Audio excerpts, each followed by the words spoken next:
Welcome everybody. It is 10 days later since our initial video, and I wanted to give you an update. We now have 16 birds, and I'll explain how that happened, but the reason why they're in this smaller area is because the weather is going to stay colder than I had expected, so we had to get the birdies out of there and remove all that bedding and get it all cleaned out. So let me start moving these, and I'll explain a couple other things.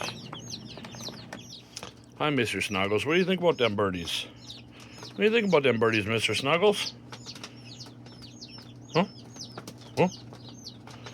I was like so not interested. There's like a whole basket of birds, and you guys are like, meh, not a big deal. Okay, so the first birdies we ever got this year are these green eggers. Whoop! Wee! See, we just snatch them up real quick. They're pretty good. But if you look at my earlier video, after 9 days, this 22-year-old birdie is quite large, and it's like I keep expecting it to just start flying, but for so far they've been perfectly fine just hanging in there. So I know he's lonely, so let me grab a sister. Hi sis. Hi sis. Hi sis. Look at how big you are. Holy moly. There you go. All right, one more. Ooh, up. Get me fast. Come here, little birdie. Woo. Okay, so those are green eggers, and they're 22 days old. Let me try and do the Rhode Island Reds, which are about 12 days old. These little fluffers.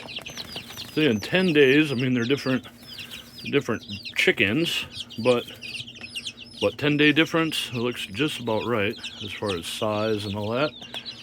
And these little poof balls are still poof balls because these olive eggers are only 6 years old.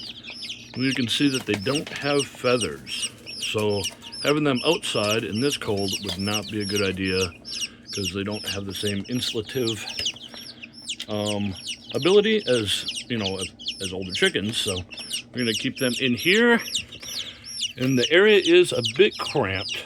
That's why we were really hoping to move them today, but it's going to be freezing here up until next weekend. So we're going to let these little birdies get some feathers on them, and then we'll move them all outside at the same time to that smaller coop and start that transition period. I'll grab a couple more on camera so everybody can see really how easy it is. It's not, I'm looking through the phone to grab a bird. Oh, look at these little fluff balls. Hello, fluffers. Hello, fluffers. Oh, that's so cute. Hi, how you doing?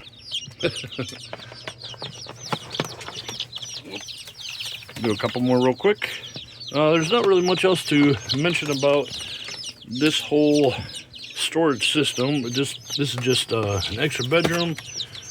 We actually used this blue bin for some wood storage in the winter because we have a wood fireplace. So as we cleared that out for the spring, we had an extra bin. We had used this before to have chickens last year, and it is big enough for some birdies, but as you can see, it's a little bit cramped in there.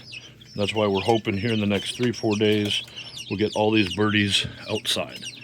I was just thinking, when we put that little warmer in there for the little fur balls, the larger birdies are like, wait, man, we could get out of here.